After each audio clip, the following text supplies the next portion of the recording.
오늘은 인생을 역전시키시는 하나님이란 제목으로 말씀을 드리겠습니다. 요즘 프로야구 경기가 한창인데요. 야구 좋아하시는 분들은 아마 저녁마다 스포츠 뉴스를 보시면서 자기가 응원하는 팀의 승패에 관심을 가지실 거예요. 야구에 관한 유명한 말이 있습니다. 이것은 9회 말 투아웃, 투스트라이크 상황에서도 얼마든지 역전승을 거둘 수 있다는 이제 그런 유명한 말이죠. 지금도 이제 기억하는 명장면이 있는데요. 2015년도 WBC 야구 월드컵 기억하시는 분도 있을 겁니다. 이 준결승전에서 한국과 일본이 맞붙었습니다. 실질적인 결승이라고 볼 수 있을 정도의 그런 아주 극적인 드라마가 펼쳐졌는데, 사실 이때 일본에서 경기가 열리게 되어 있어서 대만에서 경기를 막 마친 우리나라 선수들은 비행기를 타고 일본으로 이렇게 건너가면서 체력적으로 불리한 상태에 놓여 있었다 그래요. 거기다가 심판진에도 일본 심판이 배정이 돼가지고 잘못하면 꼼수가 있을 수 있다는 불안함에서 경기를 치러야 했습니다. 거기다 일본의 투수는 당시 한국전에서 13이닝을 등판해서 무려 20일 탈삼진을 거두었던 괴력의 오타니 투수가 이제 투수로 나왔다는 것이죠. 이제 그 오타니가 나와서 막 던지니까 꼼짝을 못하는 거죠. 우리나라 대표팀이 8회까지 3대 0으로 끌려가고 있었습니다. 그리고 이제 9회 초 마지막, 드디어 대한민국의 마지막 공격이 시작이 됐어요. 모두들 패색이 짙다고 끝났다고 이제 그렇게 생각을 했는데, 이 9회에서 선수들이 놀라운 집중력을 발휘합니다. 그래서 9회 초에 2점을 득점을 하면서 3대 2로 따라붙죠.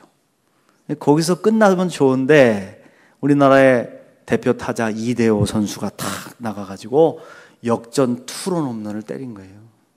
그래서 4대 3으로 경기를 극적으로 뒤집고 역전승을 거둔 것입니다. 참 얼마나 신나고 짜릿했었는지 보신 분들은 아마 기억이 날 거예요. 축구도 마찬가지 아닙니까? 우리나라가 4강 신화를 이루었던 2002년 월드컵 경기에서도 명승부가 있었잖아요. 바로 이탈리아와 치렀던 16강 경기였습니다.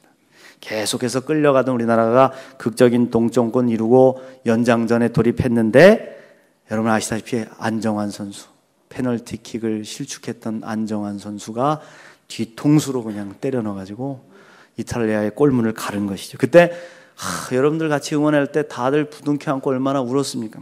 얼마나 기뻐했습니까? 기억이 생생하죠. 짜릿합니다.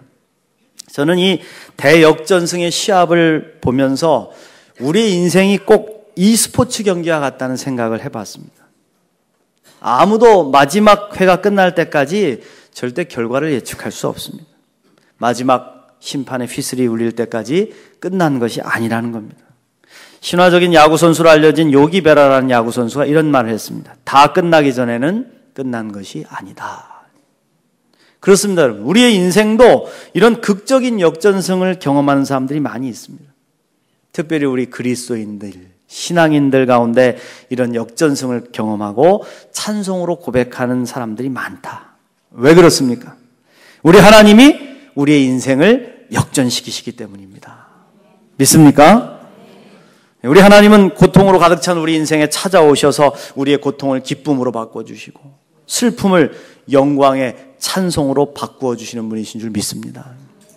무에서 유를 창조하시고 아무것도 없는 바닥에서 소망을 보이시고 다 사라진 죽음에서 부활의 영광을 일으키시는 이 하나님의 놀라운 능력이 오늘 저와 여러분의 인생 가운데 임하시기를 간절히 축복합니다. 미가 선지자가 예언을 했던 이 시대는 사실 어둠의 시대였습니다. 이스라엘이 범죄했고 하나님을 떠나 우상을 숭배하면서 온 나라 천지가 죄악으로 물들었던 시대입니다. 제사장들은 타락하고 왕들과 정치인들도 부패했으며 종교 지도자들과 일반 백성들도 부와 탐욕에 눈이 멀었습니다.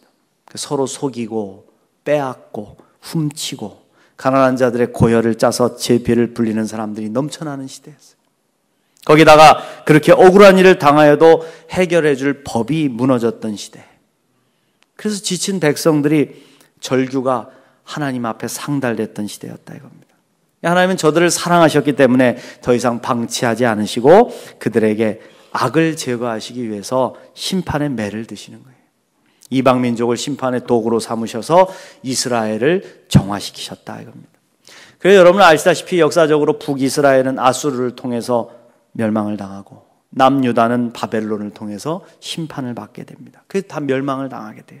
그러나 하나님의 섭리는 거기서 끝이 아니다 이거예요.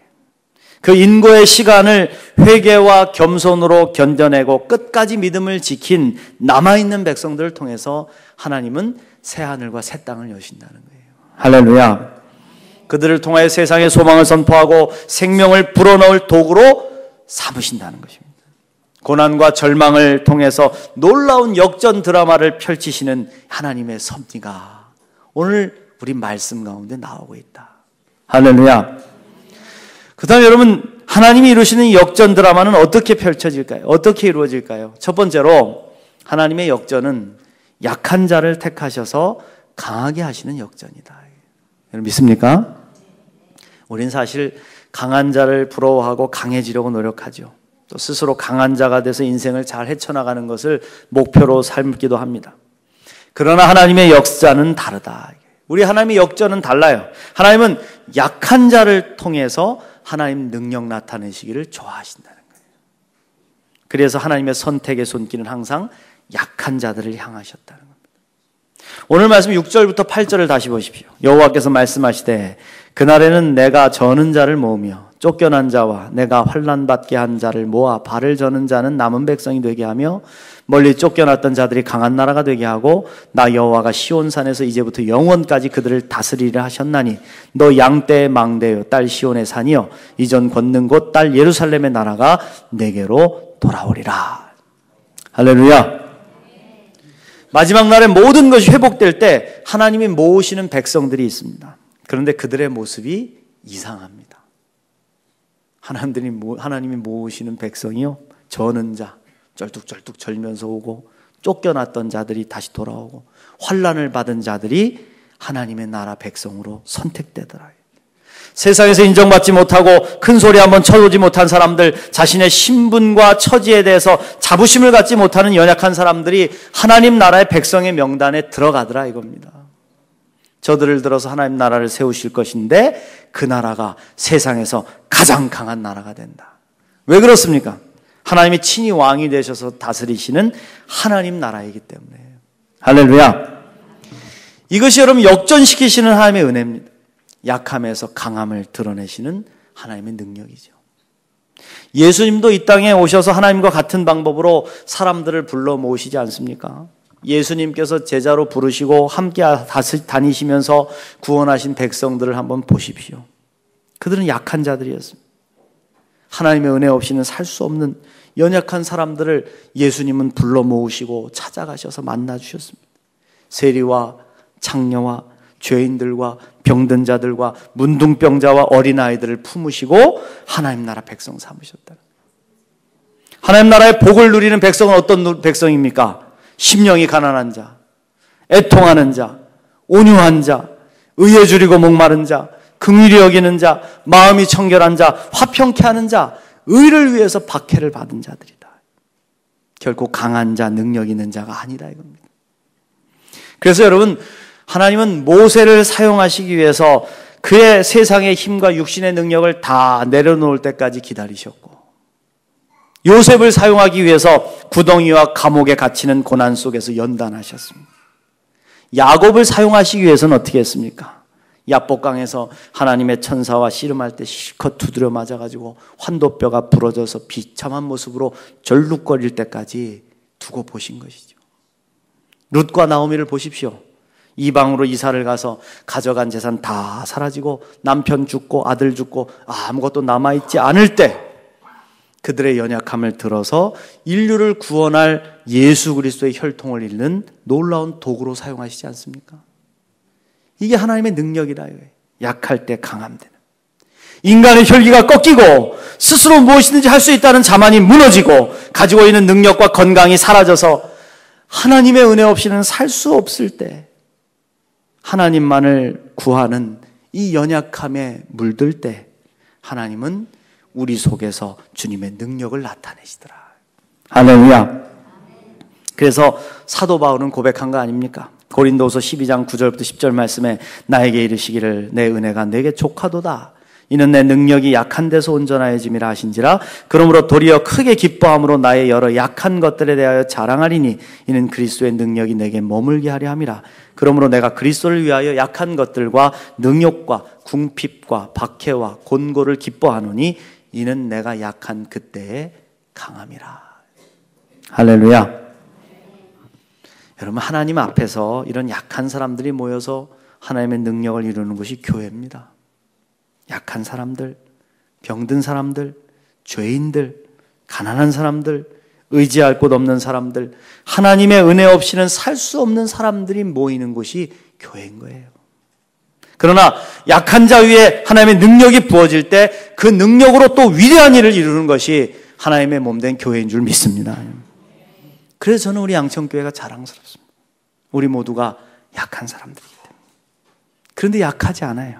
그 약함을 사용하셔서 일하시는 하나님의 위대한 능력이 여러분들을 통해서 역사하시기 때문입니다.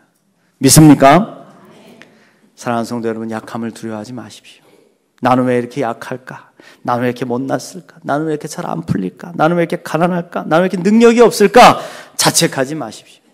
오히려 그 약함을 통해서 하나님의 능력을 움직이는 통로가 된다는 것을 인정하시고, 약할 때 강함 대신 하나님의 능력이 여러분의 인생을 역전시켜 주실 줄 믿습니다. 두 번째로 하나님은 고통의 인생을 찬란한 구원의 인생으로 역전시키시더라. 고통의 인생. 오늘 말씀 9절부터 보시면 이제 내가 어찌하여 부르짖느냐? 너희 중에 왕이 없어졌고 내 모사가 죽었으므로 내가 해산하는 여인처럼 고통함이냐? 딸 시온이여 해산하는 여인처럼 힘들여 나을지어다. 이제 내가 성읍에서 나가서 들에 거주하며 또 바벨론까지 이르러 거기서 구원을 얻으리니 여호와께서 거기서 너를 내 원수들의 손에서 속량하여 내시리라. 할렐루야. 여러분, 해산의 고통은요 가장 극심한 고통 아니겠습니까? 지금 이스라엘의 상황이 가장 극심한 고통의 상황에 놓여 있더라 이거예요. 산모가 아이를 낳는 고통이 얼마나 큰 고통이겠습니까? 여인들이 아이를 낳을 때 목숨을 내놓고 낳잖아요. 거기다가 이 고통은 하나님께서 인간의 범죄로 인해서 주신 근원적인 고통이 아니겠습니까? 이게 해산의 고통이죠. 이 고통이 얼마나 큰지 대부분 엄마들 아이를 낳으시고 제가 신방에서 기도해드리고 진단반 농담반 섞어서 또 하나 낳으셔야죠 그러면 다 고개를 절레절레 흔듭니다. 너무 아프니까. 그런데 1년 지나고 나면 또 낳고 있더라고요. 그 잊어버리는 것 같아요. 지금 이스라엘이 이런 고통에 처해 있다는 거예요. 왕이 없어졌습니다. 국가를 지도하고 전략을 수행할 모사들이 다 죽임을 당했습니다. 우리 인생에도 이럴 때가 있죠. 주도권을 잃어버리고 돈을 잃어버리고 건강을 잃어버리고 뭔가 계획을 잃어버리고 그래서 무엇보다도 나를 안전하게 보호해 줄 것 같은 장치들이 다 떨어져 나가고 여기 이스라엘 백성들 안전한 성읍에서 쫓겨나서 들에서 유리할 뿐만 아니라 완전히 멸망돼서 바벨론의 포로로 끌려가게 됐다 이거예요. 고통밖에 없는 현실입니다.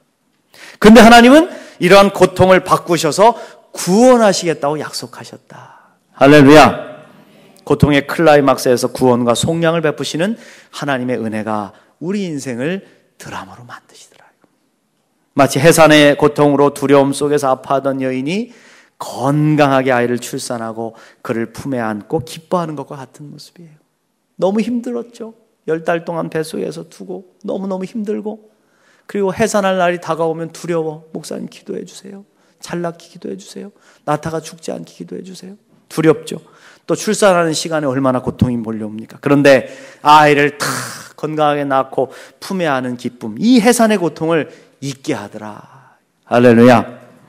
그렇습니다. 하나님은 우리를 이렇게 역전시키신다는 거예요. 고통이 크면 클수록 하나님이 주시는 구원의 기쁨도 커지는 것이죠. 우리가 해야 할 일은 이 고통 가운데서 인내하면서 찬란한 구원을 베풀어 주실 하나님을 신뢰하며 믿음으로 전진해 가는 겁니다. 결코 포기하면 안 돼요. 여러분 포기하시면 안 돼요. 우리 예수님을 보십시오. 예수님이 당하신 고통이 얼마나 큰 고통이었습니까? 십자가의 고통은 인간이 당할 수 있는 가장 극심한 고통이었어요. 먼저 처절한 육신의 고통이었습니다. 매를 맞으시고 살이 찢기시고 창을 찔리시고 못자국이 나시고 못이 박히신 손이 떨어져 나가면서 피가 계속 흘러나오는 끔찍한 고통. 그것뿐입니까? 주님이 사랑하셔서 먹을 것을 주시고 병을 고쳐주시고 사랑으로 품으셨던 사람들이 거꾸로 손가락질하면서 주님을 모욕하고 침을 뱉고 소리를 지르고 배신하는 이 인간적인 배신의 고통.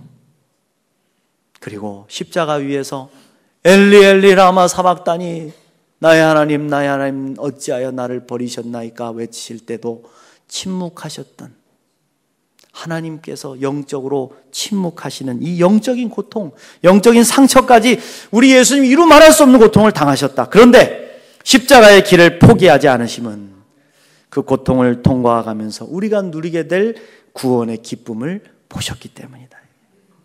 우리를 구원하실 기쁨과 하나님께서 다시 살리실 부활의 영광을 보셨기 때문에 주님은 고통을 참아내신 것입니다. 우리 하나님은 십자가에서 고통당하시고 죽임당하신 예수님을 찬란한 부활의 영광으로 일으켜 세우시고 위대한 역전의 드라마를 펼치신 줄로 믿습니다. 사랑하는 성도 여러분, 지금 고통당하십니까? 지금 아프십니까? 예수님처럼 참아내십시오. 예수님처럼 십자가를 굳게 붙잡고 포기하지 말고 믿음으로 인내해 가십시오. 지금이 연단의 시기라면, 내가 지금 해산의 고통의 시기를 겪고 있다면 반드시 그 고통의 끝에서 찬란한 주님의 역전의 드라마가 펼쳐질 줄 믿습니다. 고통을 구원으로 바꾸신 하나님의 역전승이 저와 여러분의 삶에 임하시기를 간절히 축원합니다. 마지막으로 하나님은 실패를 역전시키셔서 승리로 바꾸시는 분이시다. 오늘 말씀 11절부터 보십시오. 이제 많은 이방 사람들이 모여서 너를 치며 이르기를 시온이 더럽게 되며 그것을 우리 눈으로 바라보기를 원하노라 하거니와 그들이 여호와의 뜻을 알지 못하며 그의 계획을 깨닫지 못한 것이라. 여호와께서 곡식단을 타작마당에 모음같이 그들을 모으셨나니 딸 시온이여 일어나서 칠지어다. 내가 내 뿔을 무쇠 같게 하며 내 굽을 놋 같게 하리니 내가 여러 백성을 쳐서 깨뜨릴 것이라. 내가 그들의 탈취물을 구별하여 여호와께 드리며 그들의 재물을 온 땅에 주께 돌리리라. 할렐루야. 여러분, 이스라엘은요 철저히 실패했던 나라입니다. 하나님이 주신 은혜와 축복을 지키지 못했고 하나님을 향한 사랑의 마음도 지키지 못했습니다. 하나님을 배신했고 우상을 숭배했고 하나님 마음을 아프게 했고 하나님이 내리시는 심판의 매를 맞아야 됐습니다. 그래서 지금 이방인들이 모여서 이스라엘을 때리고 있는 거예요. 시온이 더럽혀졌고 성전의 기물들이 탈취됐고 백성들은 포로로 끌려갔다 이겁니다. 다들 손가락질하는 거예요. 네가 믿는 하나님이 어디 있느냐? 여호와가 승리의 하나님이라고 거짓말하지 말아라. 너희들을 버렸다. 조롱을 하는 겁니다. 그런데요, 아니라는 겁니다. 하나님은 지금 위대한 역전승을 준비하고 계시다는 거예요. 저는 어떻게 미가 선지자가 이런 예언을 선포할 수 있을까요? 이게 지금 이스라엘을 때리는 것 같지만 그게 아니라는 거예요. 일부러 곡식단을 타작마당에 모으듯이 죄악된 이방의 민족들을 한자리에 모으고 계시더라는 겁니다. 그리고 때가 되면 타작하듯 그들을 한꺼번에 쳐서 심판하실 계획을 세우시다는 거예요. 할렐루야. 그러므로 지금 하나님의 백성이 패배하는 것처럼 보이지만 낙심할 필요 없다. 왜? 하나님이 승리하실 것이기 때문에. 믿습니까? 하나님은 승리자이십니다. 믿습니까? 하나님의 자녀인 우리들도 승리할 줄로 믿습니다. 저는 우리 양천교회를 생각할 때마다 하나님의 승리를 깨닫게 돼요. 사실은 이렇게 목회를 하다 보면 힘들 때도 있고 또 좌절할 때도 있고 그럴 때도 있죠.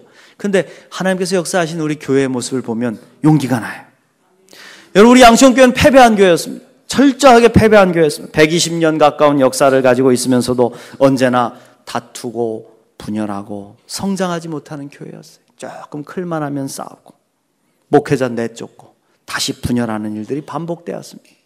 특별히 제가 부임하기 전인 8년 전에는요, 교인들끼리 교회를 팔아서 나누어 갖고 교회 없애자는 그런 악한 일을 도모하기도 했어요.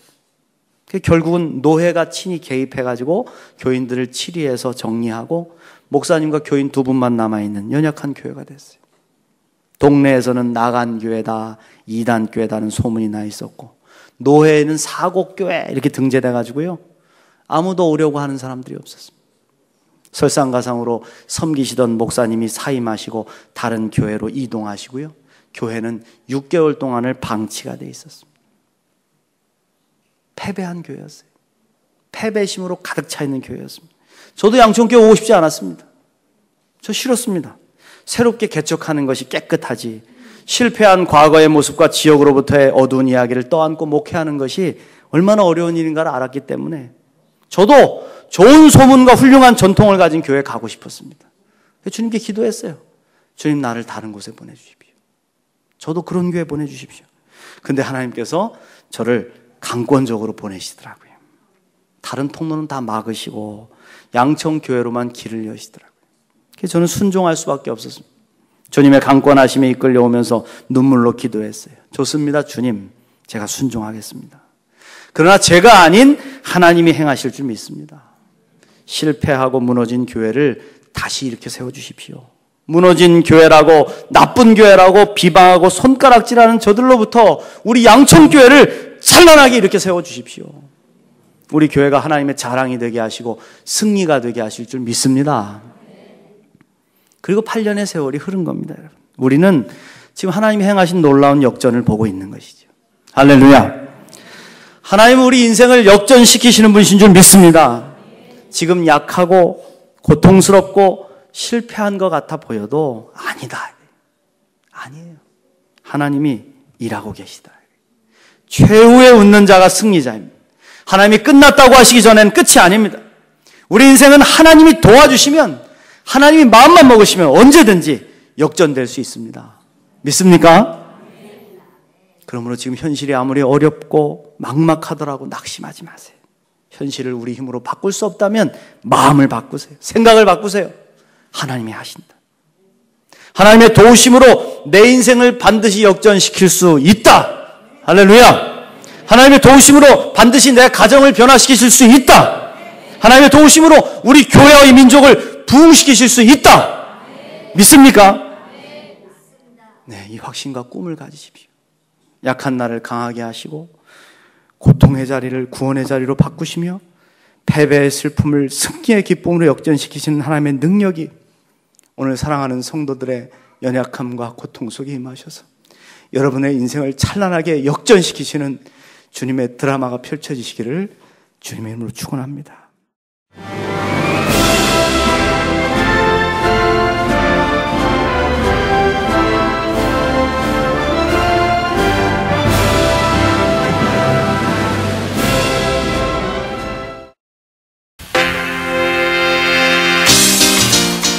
제5회 CBS 전국 청소년 실용음악 콩쿠르가 5월 20일 충청대학교에서 열립니다. 청소년 실용음악 콩쿠르는 초중고 대학 일반부로 나눠 보컬과 기타, 피아노, 드럼, 타악기 등 부문별로 재능을 겨루게 됩니다. 대상에는 문화체육관광부 장관상과 상금 500만 원이 주어지며 각 부문별 최우수상에는 100만 원의 상금이 주어집니다. 신청은 5월 1일부터 14일까지며 자세한 사항은 CBS 전국 청소년 실용음악 콩쿠르 홈페이지를 참고하시기 바랍니다. 청소년 여러분의 많은 참가를 바랍니다.